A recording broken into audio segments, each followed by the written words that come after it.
ওয়া আকিমিস সালাতা লিযিকরি। নিশ্চয়ই আল্লাহ, আমাকে ছাড়া কোনো হক মাবুদ নাই, মাবুদ নেই, যেহেতু কোনো মাবুদ তোমাদের নাই, কোনো হক ইলাহ তোমাদের নাই, মাবুদ নেই, এজন্য কেবলমাত্র শুধুমাত্র আমার গোলামি করো। ওয়া আকিমিস সালাতা লিযিকরি, আর আমার শরণার্থে, আমার শরণের জন্য, আমার জিকিরের জন্য তোমরা নামাজ কায়েম করো। সূরা আত-তারিয়াতের মধ্যে আল্লাহ রাব্বুল আলামিন আমাকে আপনাকে বলেছেন ইবাদত কেবল আল্লাহর জন্যই হবে। ওয়া আনি'বুদুনি হাযা সিরাতুন মুস্তাকিম। সূরা আল ইমরানের মধ্যে আল্লাহ রাব্বুল আলামিন বলেন আনি'বুদুনি, কেবলমাত্র ইবাদত আমার জন্য, হাযা সিরাতুন মুস্তাকিম, এটাই হচ্ছে সহজ রাস্তা, এটাই হচ্ছে সিরাতুল মুস্তাকিম।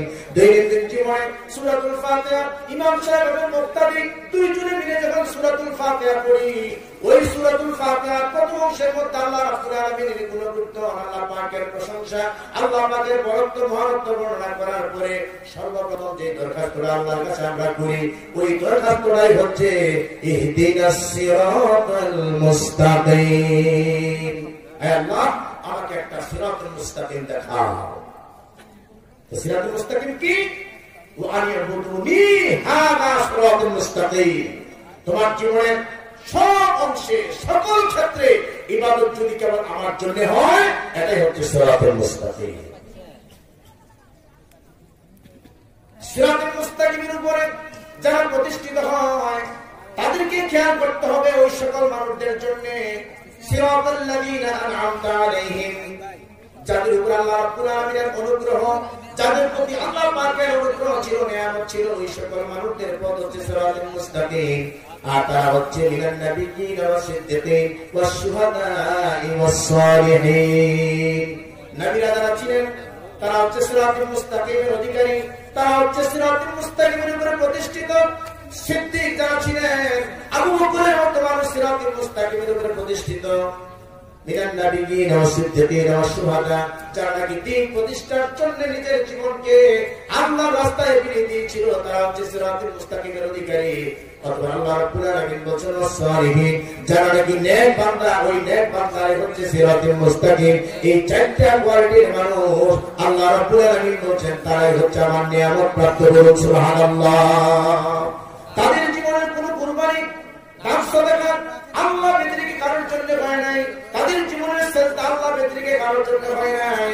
এজন্য তাদের ব্যাপারে আল্লাহ রাব্বুল আলামিন বলেছেন কুল ইন্না সালাতি ওয়া নুসুকি ওয়া মাহইয়ায়া ওয়া মামাতি লিল্লাহি রাব্বিল আলামিন। নিশ্চয় আমার সালাত, নবী আপনি বলে দিন, আমার সালাত, আমার কুরবানি, আমার হায়াত, আমার মওত। হায়াত হচ্ছে আল্লাহ বলে দিয়েছেন, জীবনের সবটুকু হচ্ছে লিল্লাহি রাব্বিল আলামিন, আমার আল্লাহর জন্য। মানুষেরা বুঝে নেন, পশু শুরু আচরণ মানুষের যেন হয়ে গেল। মানুষেরা নিজের হাতে মানুষ দাফন করে দেখতেছে, মানুষটা কিছু করার ক্ষমতা নেই। লজ্জাস্থান ঢাকার জন্য 3 টুকরা কাপড় দিয়ে তাকে মাফুন করা হলো। পীর হোক, বুজুর্গ হোক, আলেম ওলামা হোক, নবী হোক, সিদ্দিক, শুহাদা, যে ব্যক্তি হোক না কেন, সাহাবীদেরকে 3 টুকরা কাপড় দিয়ে জমিনে মাফুন করা হয়েছে। আমাদের পিসাবকেও কিন্তু 3 টুকরা কাপড় দিয়ে মাটিতে মাফুন করা হয়েছে। আমার ভাই আব্দুল কাদের জিলানীকেও 3 টুকরা কাপড় দিয়ে মাটিতে মাফুন করা হয়েছে, কিচ্ছু নেওয়ার সুযোগ ছিল না।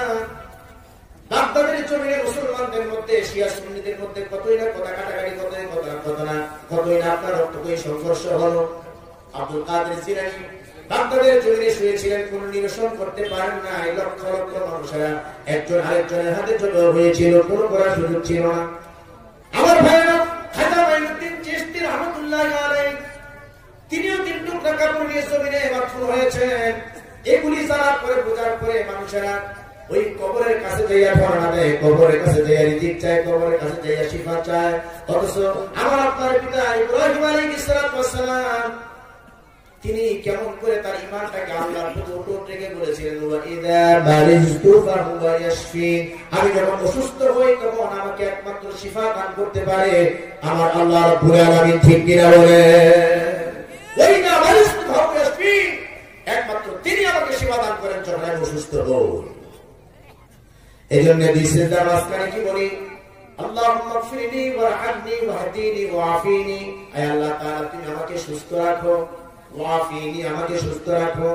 আল্লাহর বান্দা ভিক্ষুকের মতো আল্লাহর কাছে বলতেছে, আল্লাহ আমি যখন অসুস্থ হয়ে যাই কেবলমাত্র শুধুমাত্র তুমি আমাকে শিফা দান করবে। নামাজের বাইরে যখন চলে যায়, চাকচিক্য কোন কবর যদি যখন দেখে সেখানে কিছু সময় দাঁড়ায়, দাঁড়ানোর পরে অতঃপর তার কাছে কিছু ধর্ণা দেয়, তার কাছে কিছু সাহায্য চায়, তার মানে আল্লাহর কাছে সাহায্য চায়।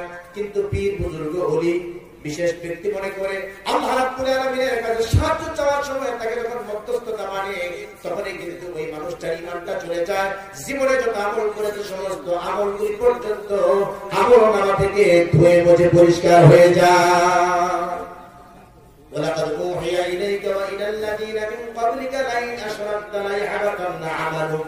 আল্লাহ রাব্বুল আলামিন বলেন নবীদেরকে পর্যন্ত ছাড়েন নাই, যদি আপনি শিরকের মতো কোনো অপরাধ করেন, কোনো গুনাহ করেন, লাইহাবাতান্না আমালুক, আপনার আমলগুলি নষ্ট হয়ে যাবে। পীর বলেন, বুজুর্গ বলেন, খতিব বলেন, ইমাম বলেন, আলেম ওলামা বলেন, নবী বলেন, সিদ্দিক, শুহাদা বলেন, কেবলমাত্র শুধুমাত্র তাদের কবরের কাছে যদি আমরা যাই, আল্লাহর কাছে তাদের জন্য শান্তির কামনা করতে পারবো। কবরের জন্য আল্লাহ তাদেরকে শান্তি রাখে, তার মানে আসসালামু আলাইকুম আহলাদ দিয়ার মিনাল মুমিনিনা ওয়াল মুসলিমিন।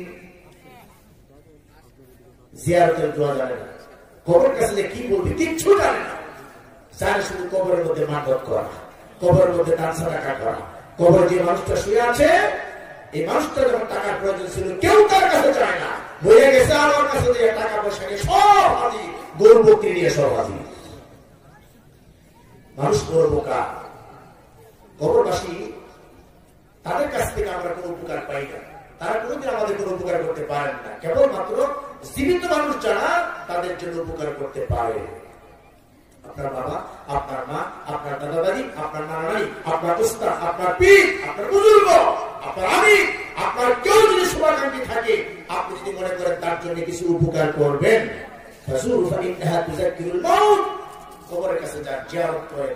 এক হচ্ছে আপনার পরকালের কথা অন্তঃকরণে জাগ্রত হবে, মনটা অনেক নরম হবে, দিল মন আল্লাহমুখী হবে, অহংকার তাকাব্বুরি মিটে যাবে। এই জন্য কবর জিয়ারতের বিধান ইসলামী শরীয়তে জায়েজ করেছেন। যার কবরের কাছে যাবেন তার জন্য আল্লাহর কাছে দোয়া করবেন। যদি আপনার দোয়া মঞ্জুর হয়ে যায়, আপনি তার জন্য একটা উপকার করতে পারলেন। আপনার দোয়া যদি আপনার বাবার কবরে উপকার আসে, আপনার দোয়া যদি আল্লাহর দরবারে কবুল হয়, আপনার মায়ের কবরের মধ্যে শান্তি আসে, আপনার দোয়ার বরকতে যদি আপনার দাদার কবরে শান্তি আসে, আপনি যেন তার একটা উপকার করতে পারলেন। কিন্তু যারা কবরে শুয়ে আছে তাদের তো সব বন্ধ, তারা কোনো উপকার আপনার করতে পারবে না, না দোয়া কানা, না কোনো সাহায্য, কিচ্ছু করতে পারবে না। হযরত আনাস বর্ণিত হাদিস, আল্লাহ নবী বলেছেন, ইযা মাতাল ইনসানু ইনকাতা আনহু আমালুহু ইল্লা মিন সালাসা, ইল্লা মিন সাদাকাতিন জারিয়াতিন আও ইলমিন ইউনতাফাউ বিহি আও ওয়ালাদিন সালিহুন ইয়াদউ লাহু। আল্লাহ নবী বলেছেন, মানুষ যখন মরে যায় সমস্ত আমলগুলি তার বন্ধ হয়ে যায়, খারাপ হয়ে যায়, বন্ধ হয়ে যায়, ইল্লা মিন সালাসা, তিনটা আমল ব্যতি রেখে। এই তিনটা আমলের মধ্যে একটা আমল হচ্ছে যখন সে সদকা জারিয়া করে যাবে, মসজিদ করলো, মাদ্রাসা করলো, রাস্তাঘাট করলো, মুসলমান হুজরাখানা করলো, আপনার এই ধরনের কোন কল্যাণ সদকা জারিয়ার কাজ যদি করে যায়, যতদিন এই সদকা জারিয়ার কাজটা প্রতিষ্ঠিত থাকবে ততদিন আপনার কবরে সওয়াব করতে থাকবে। আপনি যদি কোনো এক সন্তান দুনিয়াতে রেখে যান, আপনার সন্তান যদি আপনার জন্য দোয়া করে, আল্লাহ রাব্বুল আলামিনের কাছে দোয়া যদি মঞ্জুর হয়ে যায়, আপনার কবরে দোয়ার বরকতে আল্লাহ পাক শান্তি প্রতিষ্ঠিত করবেন। আপনি যদি কাউকে উপকারী বিদ্যা শিখায় নেন, কাউকে কোরআন শিখান, কাউকে দোয়া শিখান, কাউকে সালাত শিখান, কাউকে যদি ইলমে হাদিসের জ্ঞান আপনি দেন, এই হাদিসের জ্ঞান দিয়ে কোরআনের জ্ঞান দেশে যতদিন এগুলি দিয়ে উপকৃত লাভ করবে, আপনি কবরের মধ্যে শুয়ে শুয়ে তার এক অংশ সওয়াব আপনি পেয়ে যাবেন। এই তিনটা কাজ ব্যতি রেখে সমস্ত আমল আপনার বন্ধ হয়ে যায়। কেমন করে মৃত্যু মানুষ আপনার উপকার করবে? আল্লাহ রাব্বুল আলামিন বলে দিলেন, বান্দা যে মানুষটা নাকি মরে কবরে চলে যায়, কিয়ামত পর্যন্ত আল্লাহ রাব্বুল আলামিন একটা বর্ষকি দেওয়াল, একটা বর্ষকি ব্যারিকেড আল্লাহ রাব্বুল আলামিন সৃষ্টি করে দিয়েছেন। যে কবরে চলে যায় কিয়ামত পর্যন্ত দুনিয়ার কোন নেতৃত্ব, কর্তৃত্ব, কোনো কিছু দেখাশোনা থেকে সে বঞ্চিত হয়ে যায়। অতএব যে মানুষটা কবরে চলে গেছে কোনদিন আপনার কোনো উপকার করতে পারবে না, বরঞ্চ জীবিত অবস্থায় আপনি তার কবরের কাছে যাইয়া দোয়া করলে আপনার উপকার হবে।